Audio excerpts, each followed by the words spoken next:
வணக்கம். புது புது அர்த்தங்கள் நிகழ்ச்சிக்கு வரவேற்கிறோம். இன்றைய நிகழ்ச்சியில் அதிமுக அம்மா கட்சியிலிருந்து திரு ஆவடிக்குமார் அவர்களும் தமிழ் தேசிய விடுதலை இயக்கத்தின் திரு தியாகு அவர்களும் பங்கேற்கிறாங்க. வணக்கம். இந்த நேரம் வரையிலான முக்கிய செய்திகளை பார்த்தோம். இனி புது புது அர்த்தங்களை தொடர்ந்து வழங்குவார் கார்த்திகேயன். சிவரஞ்சனி, டெல்லியில் நடைபெற்ற விவசாயிகளுடைய போராட்டம் தற்காலிகமாக ஒத்திவைக்கப்பட்டிருக்கிறது. மே மாதம் 25ஆம் தேதி வரைக்கும் விவசாயிகள் தங்களுடைய போராட்டத்தை ஒத்தி வச்சிருக்கிறாங்க.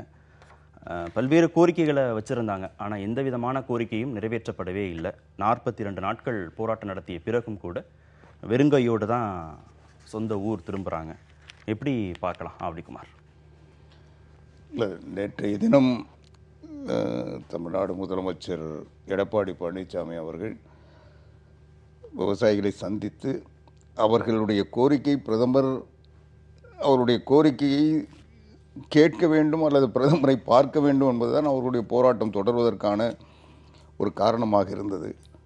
அதற்கான வாய்ப்பு பிரதமரிடத்திலிருந்து உருவாகவில்லை என்றாலும் நேற்றைய தினம் அவர்களுடைய கோரிக்கை மனுவை தமிழ்நாடு முதலமைச்சர் நேரடியாக பெற்று அதை பிரதமரிடத்திலே சமர்ப்பித்திருக்கிறார். அதை கனிவோடு பரிசீலனை செய்ய வேண்டும், அதற்குரிய நடவடிக்கை எடுக்க வேண்டும் என்று வேண்டுகோள் வைத்திருக்கிறார். அதன் அடிப்படையில் அவர்கள் நேரடியாக பிரதமரை சந்திக்கவில்லை என்றாலும் அவருடைய கோரிக்கைகள் நேரடியாக பிரதமரிடத்தில் தமிழ்நாடு முதலமைச்சர் வழியாக சென்றிருக்கிறது. அதனால் அவர்கள் தற்காலிகமாக அந்த போராட்டங்களை ஒத்திவைத்ததாக அறிவித்திருக்கிறார்கள். நீங்கள் எப்படி பார்க்குறீங்க? தமிழக உழவர்களை எதிர்நோக்கி இருக்கிற மிக பெரும் பிரச்சனைகளை உலகத்திற்கு வெளிச்சம் போட்டு காட்டுகிற அளவில் அந்த போராட்டம் ஒரு பயனை தந்திருக்கிறது. ரொம்ப சட்டப்படி செய்ய வேண்டியவற்றை கூட அரசு செய்ய மறுக்கிறது. உதாரணம், காவிரி மேலாண்மை வாரியம்.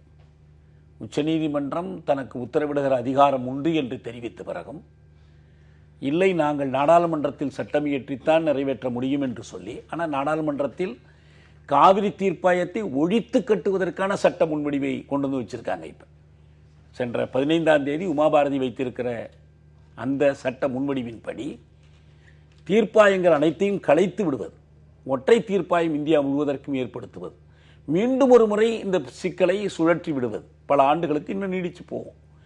இதுக்கான ஒரு திட்டத்தை சதித்தனமாக இந்திய அரசு நிறைவேற்றுகிறது. காவிரி உரிமை மீட்பு குழு இதற்காக ஒரு முற்றுகை போராட்டத்தை 19 நாள் நடத்தி தமிழக வேளாண் துறை அமைச்சர், முன்னாள் அமைச்சர் எல்லோரும் போய் பார்த்து இது குறித்து முதலமைச்சர் அறிக்கை விடுவார் என்று சொல்லி இதுவரை முதலமைச்சரிடம் அது குறித்து அறிக்கை எதுவுமே வரவில்லை. பொதுவாக இந்த கோரிக்கைகளை பரிசீலிக்கிறோம், நாங்கள் எடுத்து எம்புகிறோம், இப்படி சொல்வதில் அர்த்தமே இல்லை. ஏன்னா விவசாயத்துறையில் ஏற்பட்டிருக்கிற நெருக்கடி என்பது இந்த நேஷனல் கிரைம் ரெக்கார்ட்ஸ் பியூரோ சொல்லியிருக்கிறாங்க, 20 வருடத்தில் 3 லட்சம் விவசாயிகள் தற்கொலை செய்து கொண்டு செத்துருக்கிறாங்க. இந்தியா முழுவதிலும் சொல்கிறேன். இது அண்மை காலத்தில் தமிழ்நாட்டிலும் மிக அதிகமாக இருக்கு. மகாராஷ்டிரத்தில் நடக்குது, ஆந்திரத்தில் நடக்குது, இப்போ இங்கே நடந்திருக்குது. இப்போ இவ்வளோ பெரிய நெருக்கடிக்கு காரணமாக இருக்கக்கூடிய காரணிகள், ஒரு பக்கம் இயற்கை, 140 ஆண்டுகளில் இல்லாத ஒரு பெரிய வறட்சி, 2 பருவமழைகளும் பொய்த்து போனது என்பது இயற்கை சார்ந்த காரணம். இன்னொரு பக்கம் அரசின் கொள்கைகள், விளைபொருளுக்கு கட்டுப்படியான விலை கிடையாது. இன்னும் சொல்ல போனால் உழவர்களை நிலத்தை விட்டு துரத்தி அடிப்பது, இது இந்திய அரசினுடைய திட்டமிட்ட கொள்கை. 91 நீங்க சொல்றதுல இருந்து என்ன புரிஞ்சுக்க வேண்டியதா இருக்குன்னா, விவசாயிகள் வச்ச எல்லா கோரிக்கைகளையுமே நிறைவேற்ற முடியும், அதற்கான வாய்ப்பு இருந்துச்சு அப்படின்னு எடுத்துக்கலாமா? ஒன்றே ஒன்று, இந்த ஆறுகள் இணைப்பு பற்றிய கோரிக்கை. ஆறுகள் இணைப்பு என்பது திசை திருப்புகிற ஒரு கோரிக்கை. அது அந்த கோரிக்கையை நான் ஆதரிக்கவில்லை. அந்த கோரிக்கை நடைமுறையில் சாத்தியமற்றது, சுற்றுச்சூழலுக்கு கேடானது. ஏற்கனவே இணைந்த ஆற்றில் தண்ணி வாங்க முடியல. முல்லை பெரியாற்றை கொண்டு வந்து வைகையோடு இணைச்சிருக்கிறோம், அதான் முல்லை பெரியாறு திட்டம். ஒன்றாக இருக்கிற காவிரி ஆறு யாருமே செயற்கையாக இணைக்க வேணாம், அதுலேயும் தண்ணி வர மாட்டேங்குது. இவங்க மகாநதியை இணைக்கணும்னு சொல்லி ஒரிசாவில் போய் பேச முடியாது யாருமே. ஆனால் இங்கே தமிழ்நாட்டில் மட்டும் இதை சொல்லிக்கிட்டு இருக்கிறாங்க. 1 கோடி கையெழுத்தெல்லாம் வாங்கினாங்க சிபிஐயில். எங்கே வாங்கினாங்க? தமிழ்நாட்டுக்குள்ளே வாங்கினாங்க. ஒரிசாவிலையோ ஆந்திராவிலையோ எங்கேயும் போய் வாங்கலை. கங்கை இணைப்புன்னா நீங்கள் பீகார்லேயோ ஊபிலேயோ போய் வாங்கலை. சரி, அப்போ இது தவிர மற்ற எல்லா கோரிக்கையும் எல்லாமே செய்ய முடியும். ரொம்ப கூர்ந்து பாருங்க. பயிர்க்கடன்கள் தான் கேட்குறாங்க, பயிர்க்கடன்களை தான் ரத்து செய்ய சொல்கிறாங்க. நீங்க வேளாண்மை பொய்த்த பிறகு பயிர்க்கடன்களை ஊப்பியில் ரத்து செய்ய முடியும், ஏன் தமிழ்நாட்டில் செய்ய முடியாது? நதிநீர் இணைப்பு தாண்டி மற்ற எல்லா கோரிக்கைகளையும், விவசாயிகள் வச்ச எல்லா கோரிக்கைகளையும் அரசு நினைச்சிருந்தா நிறைவேற்றிருக்க முடியும் அப்படிங்கிறதான் தியாகுடைய கருத்துனா, ஏன் 42 நாட்கள் விவசாயிகள் அங்க போராட்டம் நடத்தணும்? இல்லை, எல்லா கோரிக்கைகளும் மரியாதைக்குரிய ஐயா தியாக அவர்கள் சொல்வதைப் போல நிறைவேற்றியிருக்க முடியும், அல்லது முயற்சித்துக்காவது குறைந்தபட்சம் முயற்சியிலாவது ஈடுபட்டிருக்க முடியும். ஆனால் இந்த முயற்சிகளை யார் செய்யணுன்றது தான் கேள்வி. மத்திய அரசாங்கம் செய்ய வேண்டிய பிரச்சனைகள், இப்போது மத்திய அரசாங்கம் அவங்க கேட்கக்கூடிய கடன் தள்ளுபடி என்பது மாநில அரசாங்கத்தினுடைய நிர்வாகத்திற்கு உட்பட்ட கூட்டுறவு வங்கிகளில் இருக்கின்ற சிறு குறு விவசாயிகளுடைய கடன்கள் தள்ளுபடி செய்யப்பட்டது. அதற்கு பிறகு உயர்நீதிமன்றத்தின் தீர்ப்பை ஒட்டி பெரு விவசாயிகள் கூட அதில் சேர்க்கப்பட்டார்கள். அது மாநில அரசாங்கத்தின் எல்லைக்கு. ஆனால் தேசிய வங்கிகள், தேசியமயமாக்கப்பட்ட இந்திய அரசாங்கத்தினுடைய நேரடி நிர்வாகத்தில் கட்டுப்பாட்டில் இயக்கத்தில் இருக்கின்ற தேசிய வங்கிகளிடம் பெற்ற கடனை தள்ளுபடி செய்ய வேண்டும் என்ற கோரிக்கை மத்திய அரசாங்கத்தை நோக்கி வைக்கப்பட்டிருக்கிறது. இன்னும் சொல்ல போனால் இந்த நாட்டில் வாரா கடன்கள் என்று ஒவ்வொரு தேசியமயமாக்கப்பட்ட வங்கிகளும் பல்லாயிரம் கோடிகளை இன்றைக்கு இழந்து கொண்டிருக்கின்றன. அதை வசூலிக்க முடியாது என்று அதை நிராகரித்து அந்த கடனையே தள்ளுபடி செய்ய. அப்போ அதையெல்லாம் இருக்கட்டும், நான் முடிச்சிடறேன். முதலமைச்சர் போய் பார்த்த பிறகு, நான் பிரதமர்கிட்ட போய் இந்த கோரிக்கைகளை கொடுக்கிறேன்னு சொன்ன பிறகு விவசாயிகள் தங்களுடைய போராட்டத்தை விலக்கி கொண்டாங்களா இல்லையா? 42 நாட்கள் கழிச்சு முதலமைச்சர் போய் விவசாயிகளை பார்த்து கொடுத்த உறுதிமொழியை ஏற்றுக்கிட்டு அவங்க தற்காலிகமாக தங்களுடைய போராட்டத்தை ஒத்தி வச்சாங்களா இல்லையா? ஏன் இவ்வளவு நாட்களாக முதலமைச்சர் போவே இல்லை, பார்க்கவே இல்லை? நீங்க தொடங்குறதுக்கும் முடிக்கிறதுக்குமே முரண்பாடு இருக்கு. முதல்ல விவசாயிகள் போராட்டத்தை கைவிட்டாங்கன்னீங்க, அடுத்து ஒத்தி வச்சாங்கன்றீங்க. இது ரெண்டுமே சொல்லவே இல்லையே. இல்ல அந்த மாதிரி சொல்லவே இல்லையே. தற்காலிகமாக ஒத்தி வச்சிருக்காங்க. மே மாதம் 25 தற்காலிகமாக சொன்னீங்க. ஆரம்பத்துல விவசாயிகள் போராட்டத்தை கைவிட்டாங்க. இதுல என்ன வார்த்தை விளையாட்டு எனக்கு ஒண்ணும் புரியல. நாம பிரச்சனையை பத்தி தான் பேசுறோம். இல்ல, ஒத்தி வைப்பது என்பது போராட்டத்தினுடைய நீட்சி. எதுவா வேண்டுமானாலும் போராட்டம் முடிவுக்கு வரல. முதலமைச்சர் போய் பார்த்த பிறகு விவசாயிகள் அதை ஏத்துக்கிட்டாங்களா இல்லையா? தற்காலிகமாக ஒத்தி வச்சாங்களோ விட்டாங்களோ? இல்ல, ஏன் முதலமைச்சர் முன்கூட்டியே செய்யல? முதலமைச்சர் முன்கூட்டி செய்யலன்றதை விட முதலமைச்சர் இது வேற வழி இல்லை, 42 நாள் ஆனா கூட இதற்கு ஒரு தீர்வு வரல, அதனால உங்களை அவங்க பார்க்கறதுக்கு விரும்புறாங்களா இல்லையான்னு தெரியல, நீங்க அதை கொடுங்க, நான் கொண்டு போய் கொடுக்குறேன்னு அவங்களுடைய தூதுவராக அவர் செயல்பட்டார். அவங்களுடைய கோரிக்கைகளை பிரதமர் இடத்துல கொடுத்துருக்காரு. அது கொடுத்ததுனால அவங்க ஒரு மாதம் அதுக்குள்ள அவங்க முடிப்பாங்க. எங்களால் முடிந்த முயற்சிகளை நாங்கள் செய்கிறோம், மத்திய அரசாங்கத்தை வலியுறுத்துகிறோம், எங்கள் முதலமைச்சர் முறையில் தன்னுடைய செல்வாக்கை, அரசாங்கத்தினுடைய செல்வாக்கை பயன்படுத்துகிறேன்னு அவர் பயன்படுத்தியிருக்கிறாரு. நீங்கள் நடந்த நிகழ்ச்சிகள் எல்லாமே பார்த்தா உங்களுக்கு தெளிவாக தெரியும். மத்திய அரசாங்கத்தை நோக்கி முதலமைச்சர் கோரிக்கைகள் வைத்திருக்காரு. இந்த கோரிக்கைகளோடு முதலமைச்சரும் தனிப்பட்ட முறையில் தமிழ்நாட்டினுடைய பிரச்சனைகளை கோரிக்கை வச்சிருக்காரு. அதில் 140 ஆண்டுகளில் இல்லாத வறட்சி, இன்னைக்கு விவசாயிகள் மகசூல் பாதிக்கப்பட்டிருக்கிறது. அவர்களுக்கு நிவாரணம் வழங்க மத்திய அரசுக்கு கோரிக்கை வைத்தோம். பிரதமரை நேரில் சந்தித்து 39,565 கோடி வழங்க வேண்டும் என்று மனு அளித்திருக்கிறோம். இதைத்தான விவசாயிகள் தொடர்ந்து வச்சுட்டே இருந்தாங்க. அவங்களுடைய திடமான கோரிக்கைகள் ஒரு பக்கம், இன்னொரு பக்கம் பிரதமரை சந்திக்கணும், முதலமைச்சர் எங்களை சந்திக்கணுங்கிற கோரிக்கையை வச்சாங்க. திடமான கோரிக்கைகள், உறுதியான கோரிக்கைகள் எதுவுமே நிறைவேற்றப்படவே இல்லை. வெறுங்கையோட தான் அவங்க ஊருக்கு வராங்க. இந்த கோரிக்கைகள், பிரதமரை சந்திக்கணும், முதலமைச்சரை சந்திக்கணும்னு வச்ச கோரிக்கைகள் கூட 42 நாட்கள் கழிச்சு தான் நிறைவேற்றப்பட்டிருக்கிறது. என்னை பொறுத்த வரைக்கும் முதலமைச்சரை பார்க்க வேண்டும், பிரதமரை பார்க்க வேண்டும் என்கிற கோரிக்கைகள் எல்லாம் பொருளற்றவை. நான் கூட சொல்லுவோம், முந்தியெல்லாம் முதலமைச்சர் போய் பிரதமரை பார்க்கலாம்பாங்க. அவசியமே இல்லை. அவர் அலுவலக குற்றேவலர்கிட்ட கொடுத்து விட்டா போதும் ஒரு கடிதத்தை. கொள்கை பிரச்சனை தான் இங்கே. என்ன கொள்கை முடிவுகளை, இந்த கோரிக்கைகளுக்கு மீதான என்ன கொள்கை முடிவுகளை இந்திய அரசும் மாநில அரசும் எடுக்குது?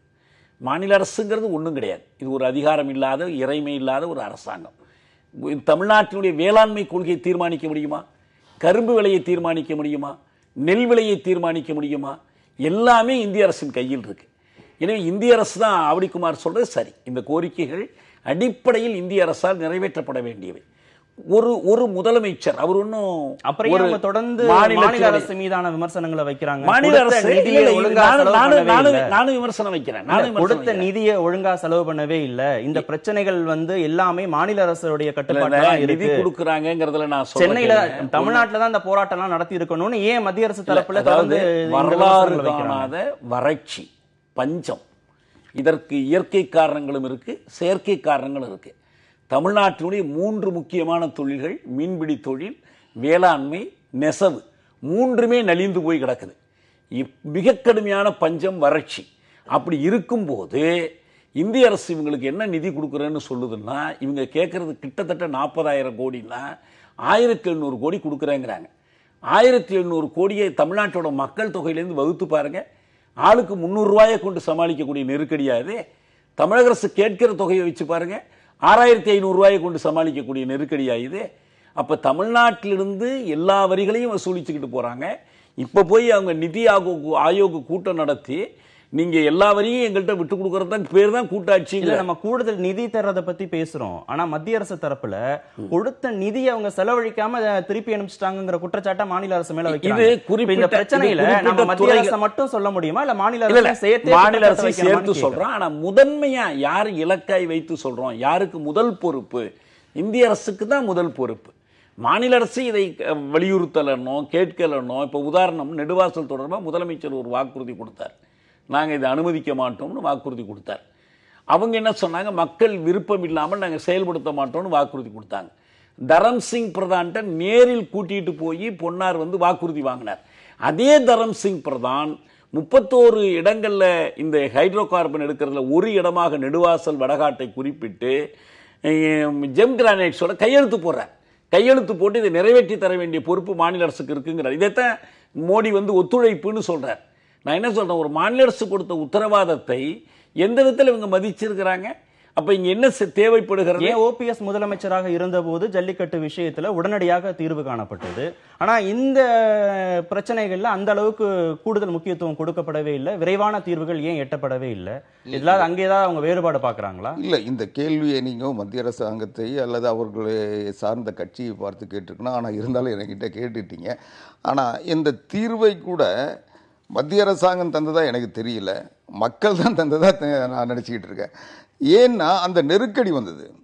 மத்திய அரசாங்கம் ஏதோ வந்து ஒரு மாநிலத்துக்கு ஒரு சட்டத்தை இயற்றுவதற்கு மத்திய அரசாங்கம் மத்திய அரசாங்கம் மாநில அரசாங்கம் ஒரு ஃபெடரல் சிஸ்டத்துக்காக அனுமதி தந்ததுன்னு சொல்றதை விட, இந்த மக்கள் எதிர்ப்பு மத்திய அரசாங்கத்திற்கு எதிரான ஒரு நிலை, மத்திய அரசாங்கத்தினுடைய கொள்கை சரியாக நிலையில் இல்லை என்பதை சுட்டி காட்டுகின்ற போது மற்ற மாநிலங்களிலிருந்து தப்பித்துக் கொள்வதற்காக தமிழ்நாட்டுக்கு மட்டும் அந்த விலக்கு தருவதற்கு மத்திய அரசாங்கத்தால் தனி சட்டம் இயற்ற முடியாது என்பதால் மத்திய அரசாங்கம் தமிழ்நாடு அரசாங்கத்தை பயன்படுத்திக் கொண்டிருக்கிறதே தவிர இதுல வந்து மக்கள் எழுச்சி தான் காரணமே ஒழிய மத்திய அரசாங்கத்தின் மனநிலை காரணம் இல்லை.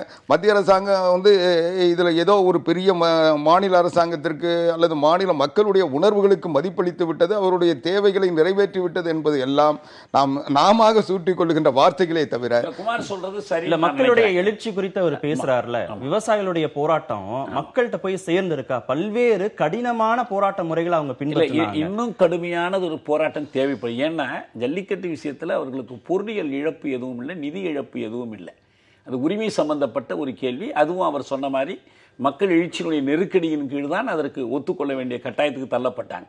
இது வந்து நிதி தொடர்பானது, அடிப்படை வேளாண் கொள்கை தொடர்பானது, வாழ்வாதாரம் சம்பந்தப்பட்டது. மக்களுக்கு இன்னும் அவர்களுக்கு வந்து இந்த வாழ்வாதாரத்தை பறிப்பை சம்பந்தப்பட்டது இல்ல. நம்ம அரசு சார்ந்து பேசுறோம்.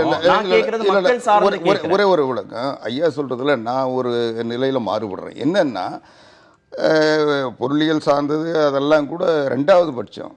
இது ஜல்லிக்கட்டு என்பது தமிழ்நாட்டிற்கு மட்டுமே உரித்தான ஒரு பிரச்சனையாகவும் நிகழ்வாகவும் இருந்தது. இன்றைக்கு விவசாயிகள் பிரச்சனை என்பது இந்தியா முழுக்க இருக்கின்ற பிரச்சனை. இன்றைக்கு விவசாயிகளுடைய தற்கொலை தமிழ்நாட்டிலேயாவது இப்போ இந்த வறட்சிக்கு பிறகு பெரிய பாதிப்பு வந்திருக்கு. ஆனால் இந்தியா முழுக்க மகாராஷ்டிரா போன்ற மாநிலங்களில் தொடர்ந்து பல ஆண்டுகளாக தொடர்ந்து விவசாயிகள் பாதிக்கப்படுவதும், விவசாயிகளோட வாழ்வாதாரம் பறிக்கப்படுவதும், விவசாயிகள் வாழ்க்கை இழந்து தற்கொலைக்கு போவதும், இன்னும் சொல்ல போனால் விவசாயமே அழிந்து கொண்டிருக்கின்ற சூழலும் தொடர்ந்து நடந்துகிட்டு இருக்கு.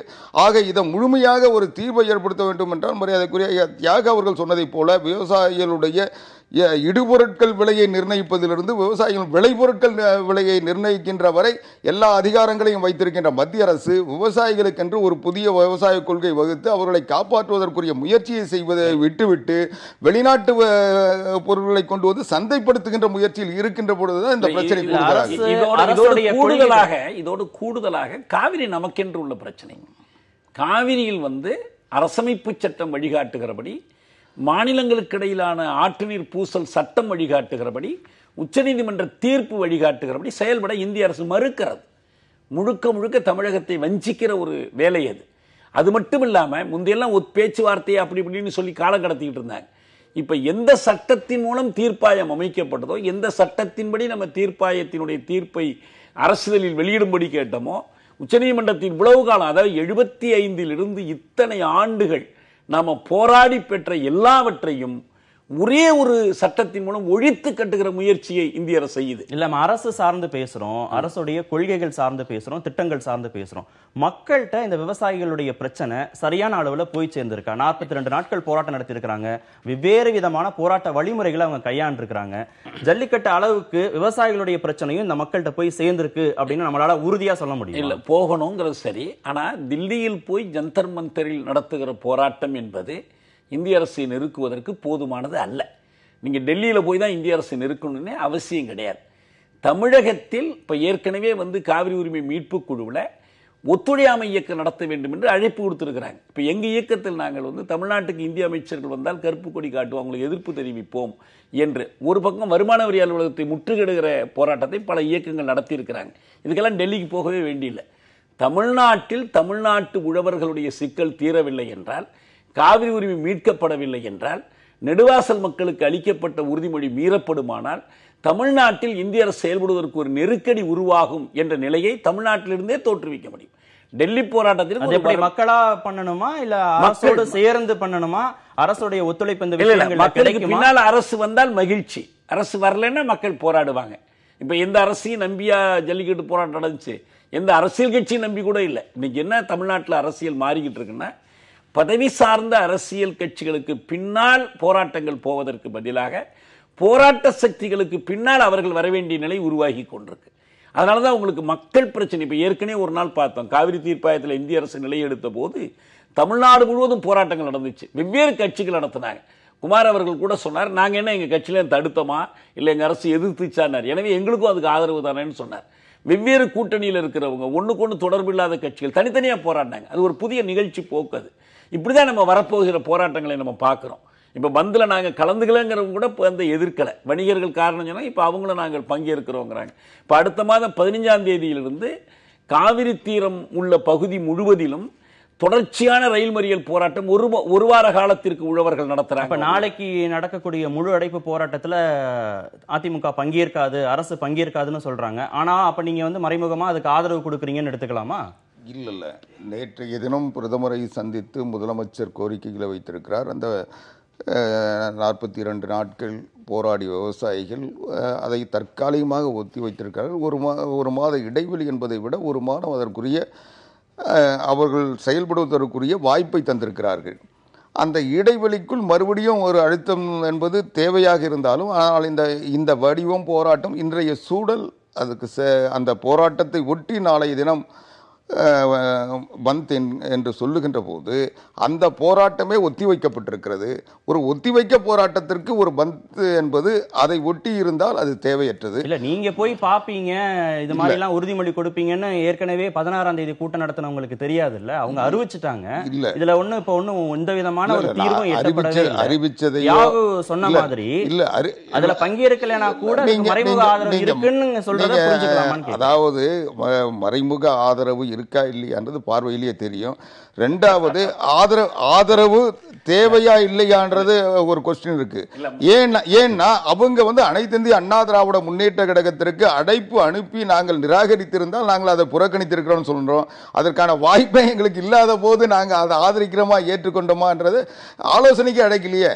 அவங்க இந்த போராட்ட முறையை வகுக்கின்ற போது உரிய வாய்ப்பை தந்து மத்திய அரசையும் சேர்த்து எதிர்த்து தானே தீர்மானம். மத்திய அரசை எதிர்த்து தான் இந்த போராட்டமே. விவசாயிகள் டெல்லியில பிரதமரை பார்க்க வேண்டும். இன்னும் அவங்க கோரிக்கையெல்லாம் போடுகிற போது ஆளுங்கட்சிக்கு எதிராக தான் போடுவாங்க, தீர்மானம் நிறைவேற்றுவாங்க. நான் தியாகம் சொல்ற ஸ்டாண்ட்ல இருந்து கேட்கிறேன், நீங்க அதுல கலந்துக்கலனா கூட மறைமுக ஆதரவு உங்கள்கிட்ட இருக்கான்னு. போராட்டத்தில் ஐயா தியாக அவர்கள் தலைமையில் இருக்கின்ற இயக்கம் பங்கேற்கிறது.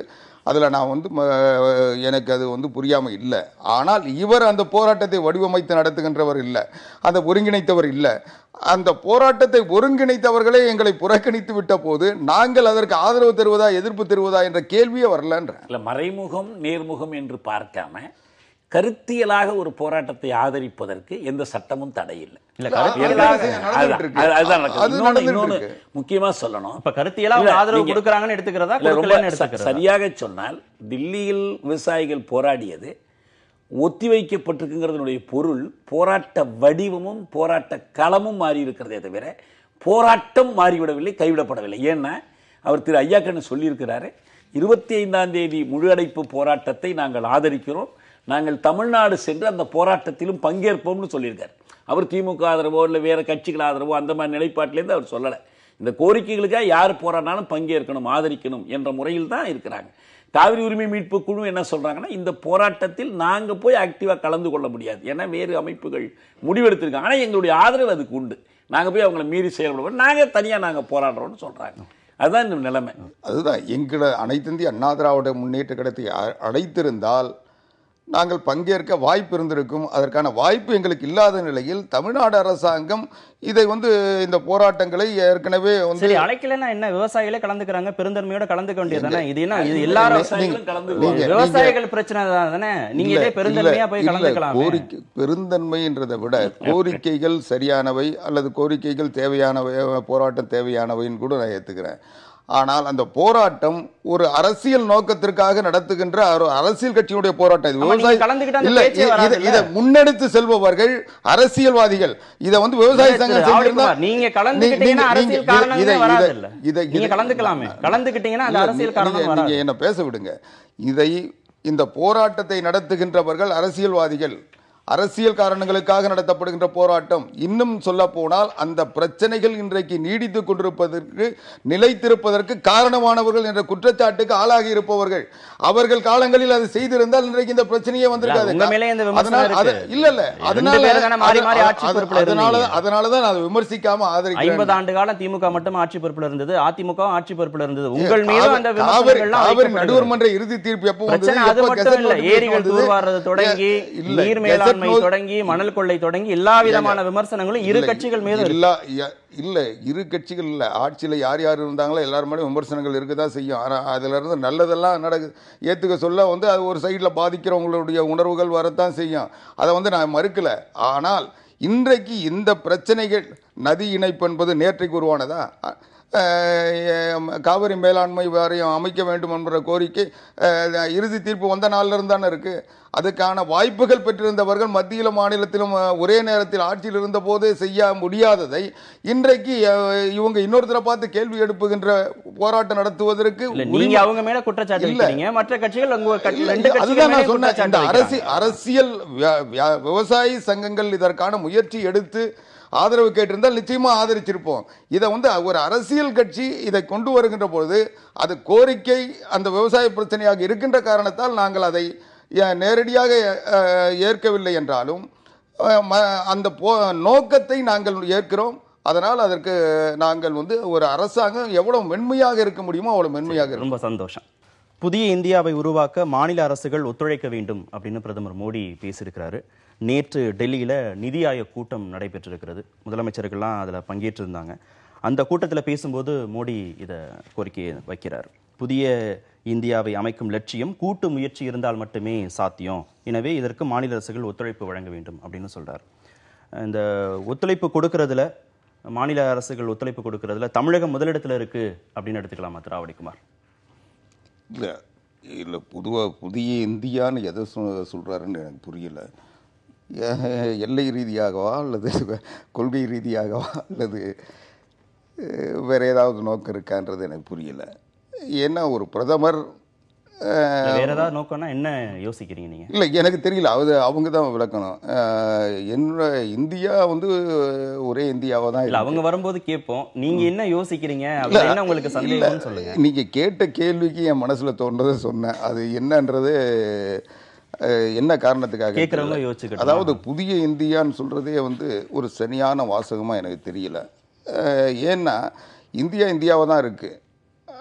அதை காஷ்மீர்லாம் கூட இன்றைக்கு நம்முடைய எல்லைகள் மாற்றப்படக்கூடாது என்பதற்காக நடைபெறுகின்ற போராட்டம் தான் இன்றைக்கி தொடர்ந்துக்கிட்டு இருக்கு. அதனால் இதில் புதிய இந்தியான்றது எதை சொல்கிறாரு என்றது எனக்கு புரியலை. ரெண்டாவது, இன்றைக்கு மாநிலங்கள் ஒத்துழைப்பு தர வேண்டும் சொல்கிறாரு. ஆதரிக்க வேண்டும் சொல்கிறாங்க. இது ஒரு கோரிக்கை மாதிரி தெரியுது. ஆனால் மாநிலங்களோடு மத்திய அரசாங்கம் ஒத்துழைக்க வேண்டும் அல்லது மத்திய அரசாங்கம் மாநிலங்களை மதிக்க வேண்டும் என்பதுதான் இன்னைக்கு இருக்கிற கோரிக்கை, இருக்கிற தேவை.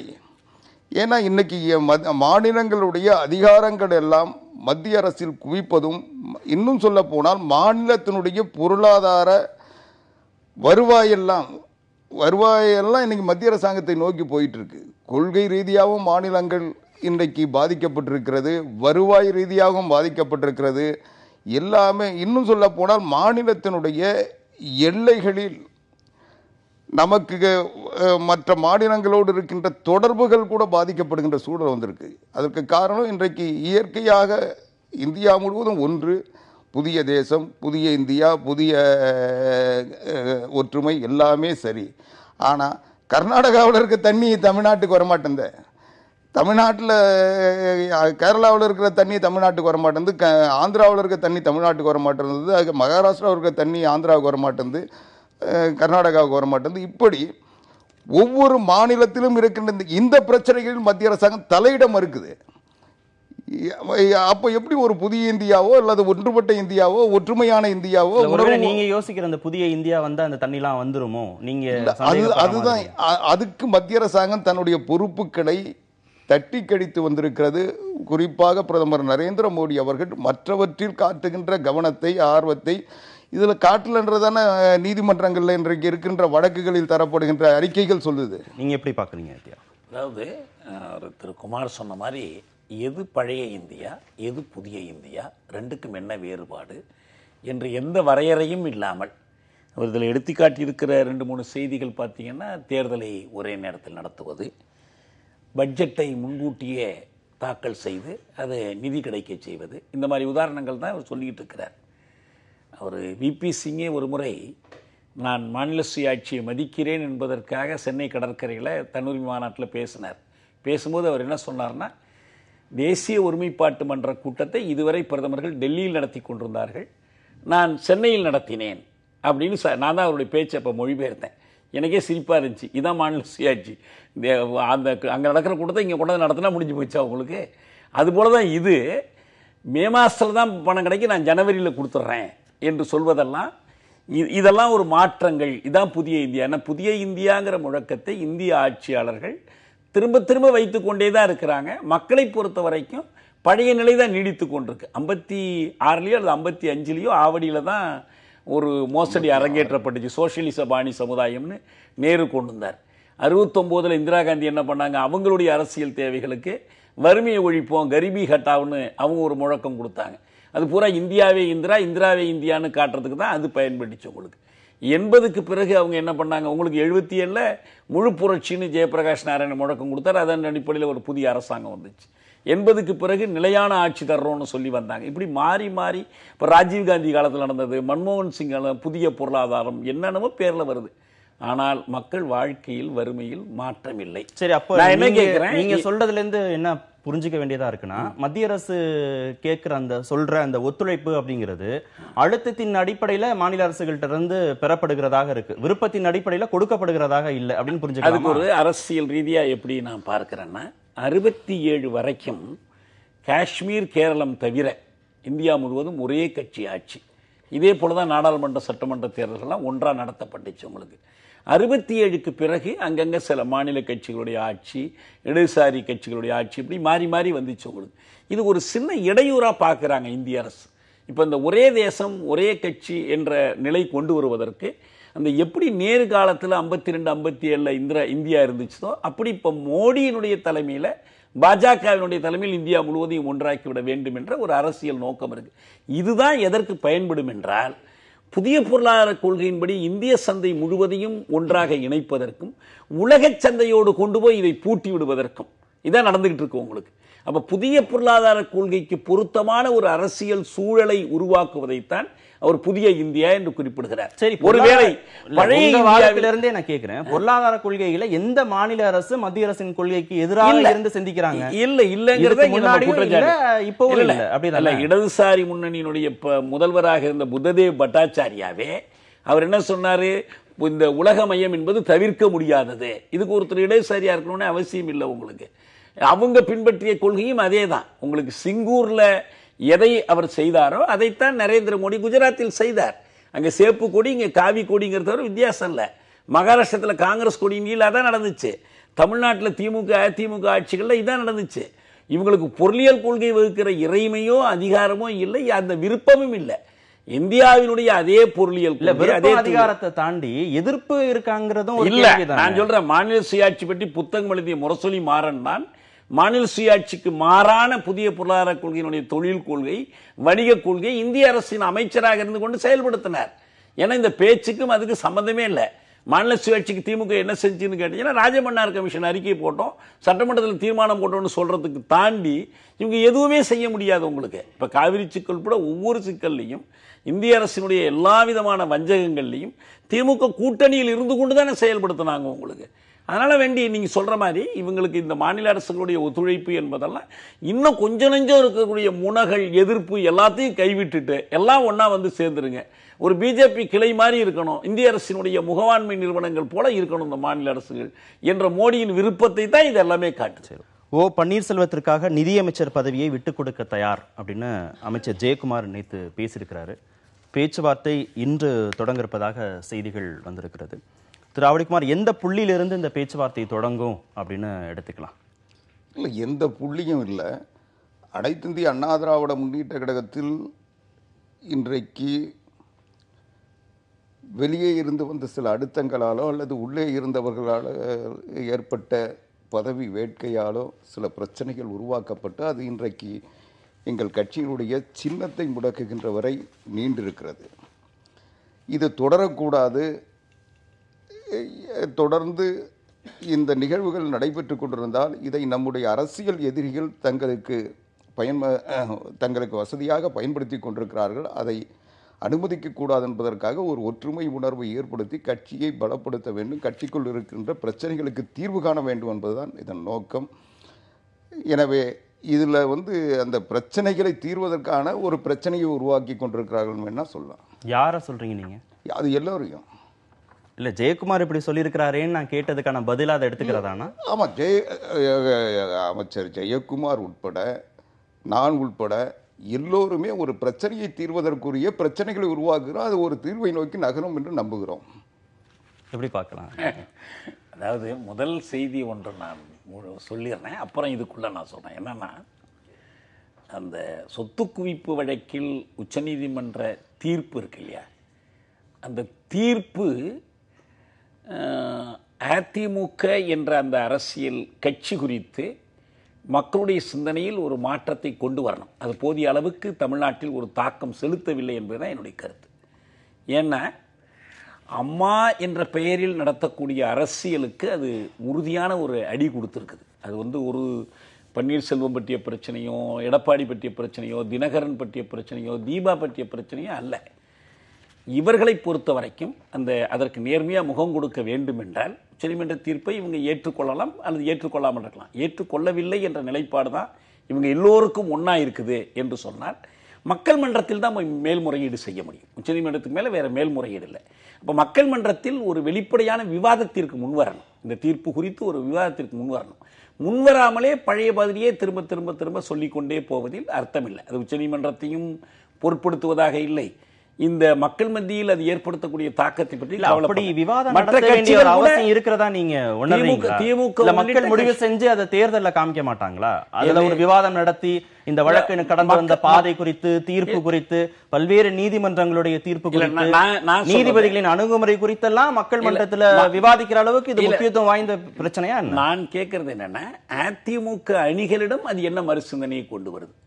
அவர்கள் அது குறித்து என்ன சொல்றாங்க? ஒன்று அதை ஏற்றுக்கொள்ளணும் அல்லது மறுக்கணும்.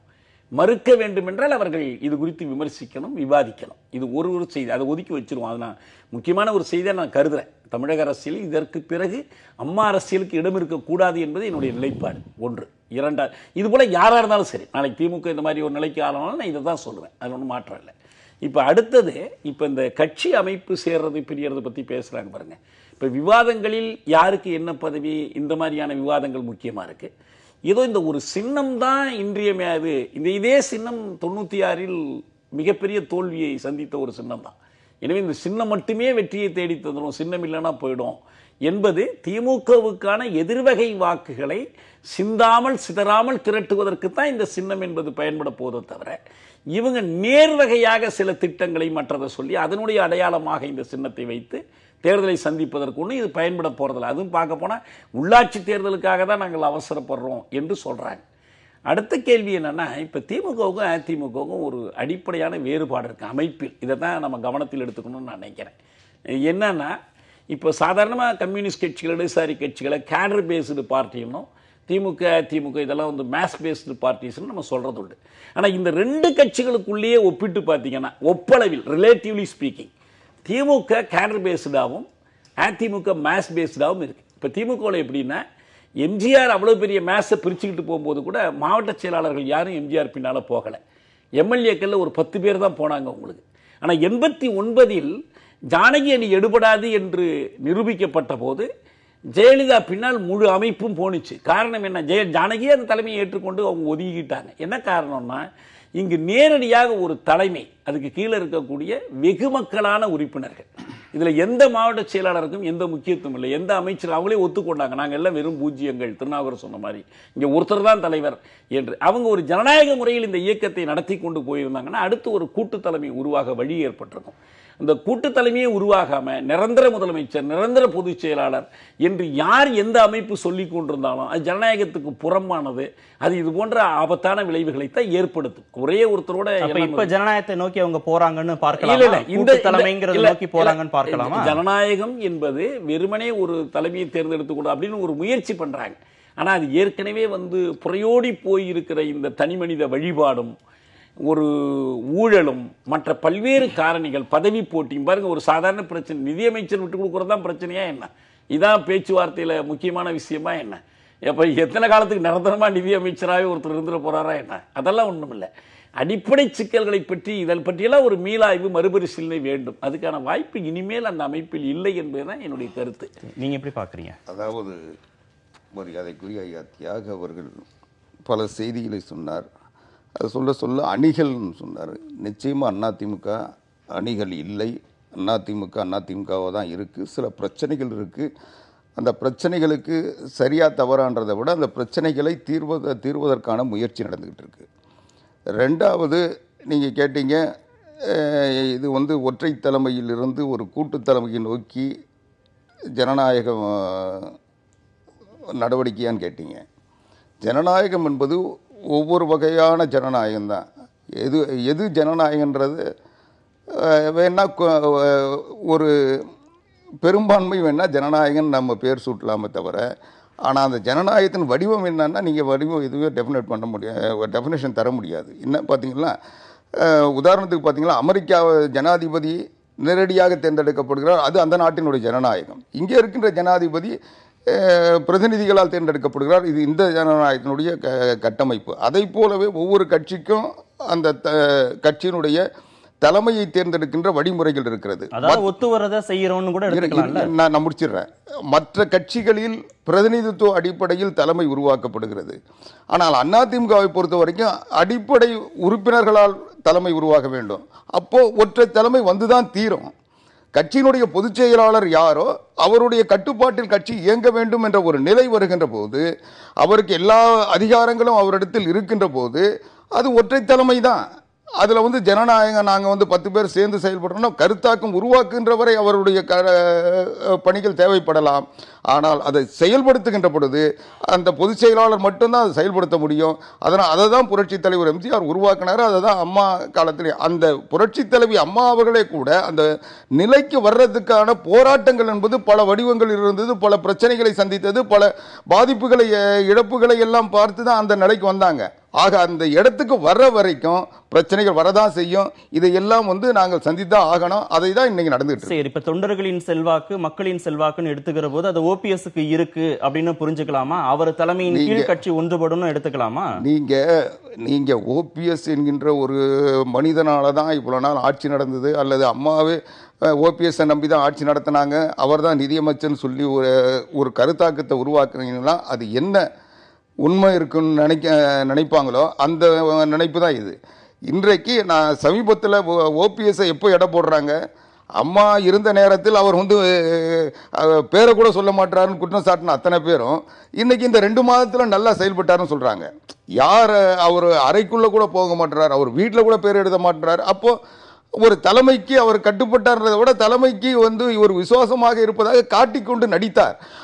ஆனா இன்னைக்கு அதுல இருந்து வெளியே வந்துட்ட உடனே இவர் யாருக்கோ விசுவாசமா மாறிட்டதனுடைய விளைவு இன்னைக்கு என்ன ஜல்லிக்கட்டு முடிச்சாரு, ஆந்திராவில் போய் தண்ணி கொண்டு வந்தாரு, அதை செஞ்சாரு, இதை செஞ்சாரு, வார்தா புயல்ல போய் வேஷ்டியை மடிச்சு கட்டிட்டு நின்னாரு, அவர் ஆம்பளைன்னு சொல்லி பேசுற காட்சிகளை நம்ம பார்த்துக்கிட்டு இருக்கோம். ஆனால் இதையே இன்றைக்கு இந்த 2 மாதத்தில் ஏன் அம்மாவினுடைய மரணத்தில் இருக்கின்ற சந்தேகங்கள் மீது விசாரணை வைக்கவில்லை, அதன் மீது நடவடிக்கை எடுக்கவில்லைன்னு கேட்டா அதை வந்து சின்னமா தடுத்துட்டாங்க அப்படின்னு சொன்னா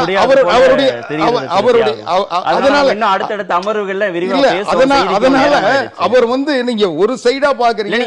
அவருடைய அவர் செஞ்ச நன்மைக்கெல்லாம் காரணம் அவர் தான். ஆனா அதுல அந்த ஆட்சியில் ஏதாவது பாதிப்பு இருந்தா அதுக்கு இன்னொருத்தர் காரணம் சொல்றீங்க. ஒரே ஒரு செய்தி சுருக்கம். ஒரு நாட்டில் ஜனநாயகம் நிலவணும்னா அந்த நாட்டில் ஆட்சி புரிகிற கட்சிக்குள் ஜனநாயகம் இருக்கணும். ஜனநாயக மறுப்பு எவ்வளவு மோசமான விளைவுகளை ஏற்படுத்த முடியும் என்பதற்கு சென்னை பெருவெள்ளம் ஒரு சாட்சி. ஒரு ஏரி திறக்காம இருக்கிறதே ஒரு எப்படி இருந்துச்சுங்கிறது சாட்சி. அதனால ஜனநாயகத்திற்கு மாற்று இல்லை. இதிலிருந்து பாடம் கற்றுக்கொள்வார்களானால் அதிமுக நண்பர்கள் நம் மகிழ்ச்சி அடைவார்கள். கற்றுக்கொள்வார்களான்னு பார்க்கலாம். நிகழ்ச்சியில் பங்கேற்ற இருவருக்கும் மிக்க நன்றி. மீண்டும் சந்திப்போம். நன்றி, வணக்கம்.